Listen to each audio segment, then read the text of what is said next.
그러니까 이런 식으로 나열이 되니까 좀 이렇게 뭐랄까 일관적인 패턴이 생기거든요. 그럼 재미가 없단 말이에요. 속마음 같은 것들을 넣으면서 변화를 시도하는 거예요. 안녕하세요. 말하기의 자유 김용배입니다.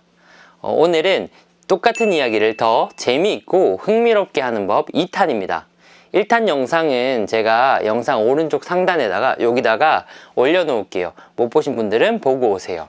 소위 말해서 뭐 썰을 푼다라고 하는데, 그런 스토리텔링을 할 때 가장 중요한 거는 이렇게 잔잔하게 그냥 흘러가는 게 아니라 중간중간에 변화를 주는 거예요. 그 변화만 잘 주시면 똑같은 이야기를 했을 때 더 재미있고 사람들 반응이 더 좋을 것이다. 반대로 그 변화를 죽이면 저 사람이 했을 때 사는데 내가 했을 때 이야기가 죽더라, 뭐 이런 경험을 하게 됩니다. 사실 발표 같은 거는 뭐 몇 번 안 하잖아요, 1년에. 근데 이런 스토리텔링은 배워두면 진짜 매일 쓰거든요.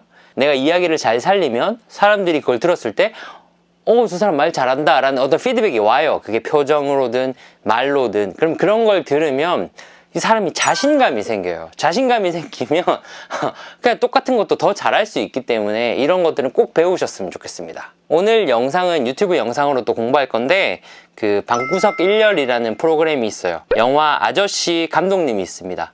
그 감독님의 영상을 볼 거예요. 제가 1분가량 틀어드릴 텐데 사람들이 어느 포인트에서 좀 빵 하고 터지는지 그거 한번 보세요. 원빈 배우 쪽에서 먼저 이 역할을 맡고 싶다고 연락을 해왔다고 들었거든요. 네. 그게 어느 날 연락이 와서 감독님 시나리오 봤는데 만나 뵙고 싶다라는 의사를 전달을 했어요. 저는 이제 약간 어안이 벙벙했죠.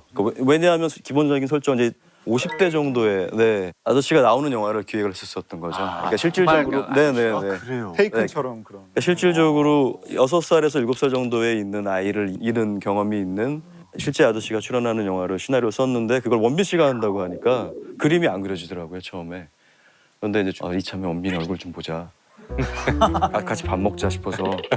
그래서 이제 나갔는데 그 자리에서 제가 후딱 반했습니다. 여러분, 어디서 빵 터지는지 찾으셨어요? 제가 한 번 더 보여드릴게요.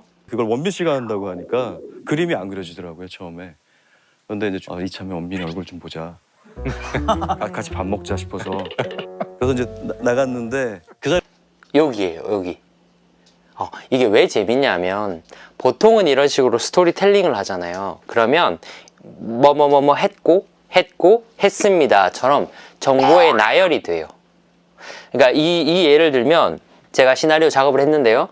원빈이라는 배우가 연락이 왔고요. 그래서 만났는데 너무 좋아서 영화를 찍게 되었습니다.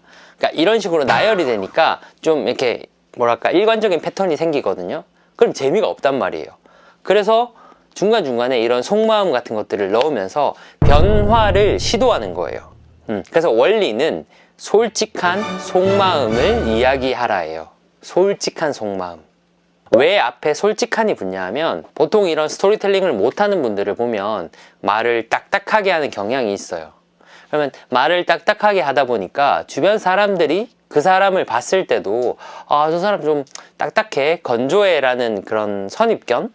이런 것들이 있거든요. 솔직한 마음, 예를 들어서 사실 나 그때 무서웠어, 아니 사실 나 그때 엄청 설렜잖아, 아니 나 그때 엄청 기대했잖아 처럼 이런 솔직한 감정을 넣으면 사람들이 볼 때 되게 찔러도 피 한 방울 안 나올 것 같은데 이런 면이 있구나, 신기하다 처럼 좀 더 친근해지는 것 같아요. 반전이라고 생각할 수도 있겠네요. 되게 딱딱하다고 생각했는데 이런 면이 있네, 뭐 이런 식인 거죠. 더 솔직할수록 효과가 더 크다는 거예요. 그러면 이것만 듣고는 한 번에 알긴 힘들거든요. 그래서 좀 다른 예시를 들어 드릴게요. 지난 주말에 제 친구가 갑자기 전화가 온 거예요. 저희 집에 20분 있다가 도착을 한대요. 나오래요. 할 말 있다고. 그래서 끊고 나갔어요. 알고 보니까 뭐 회사 일이 좀 힘들어가지고 그것 때문에 고민이 있어서 왔었어요. 이런 이야기가 있어요. 이건 되게 기본판이에요. 그럼 이거를 여러 버전으로 속마음을 넣어보는 거예요. 저라면 이렇게 넣겠어요. 친구가 전화가 왔어요. 야, 20분 있다가 도착하는데 나와라. 알겠어 하고 끊고 무슨 생각을 했냐면 걱정이 되는 거예요. 왜냐면 이 친구가 항상 뭔가 계획적으로 사는 친구인데 이렇게 약속을 안 하고 갑자기 이렇게 할 정도면 아, 무슨 일 있는 거 아닌가? 걱정이 되더라고요. 그래서 걱정된 마음을 가득 안고 나갔습니다. 라고 하면 좀 이야기가 무슨 일 있는 거 아니야? 하는 전개 방향으로 가겠죠. 다른 버전으로는 이렇게 나올 수도 있겠네요. 그 전화를 받고 제가 어떤 생각을 했냐 하면 사실 그 친구가 평소에 별거 아닌데 이거 가지고 되게 힘든 이야기를 막 좀 불평을 하는 친구예요. 그래서 또 무슨 별거 아닌 거 가지고 또 징징징징 하려 그러나 뭐 이런 생각을 가지고 나갔어요. 뭐 이런 식으로 전개가 되겠죠. 그러니까 같은 이야기, 같은 정보의 내용이지만 그걸 내가 어떻게 가공하느냐에 따라서 어떻게 속마음을 넣느냐에 따라서 이야기의 분위기도 바꿀 수 있다는 거죠. 한 번에 이해가지 않으면 여러 번 돌려보시면서 이런 식으로 할 수 있구나, 저런 식으로 할 수 있구나 실습을 해보시면 아마 어느 순간 감이 오실 거예요. 그 다음부터 신세계가 열립니다, 여러분. 댓글에다가 원래 이런 정보의 내용, 뭐 친구가 연락이 왔다, 나갔다. 근데 그 사이에 속마음 하나씩 넣어보세요. 넣어보세요. 그럼 제가 피드백도 해드릴게요. 그런 식으로 연습해 보시면 훨씬 더 여러분 거가 되거든요. 그럼 여기까지 할게요. 여러분 화이팅이에요. 여러분 자유로워지세요. 감사합니다.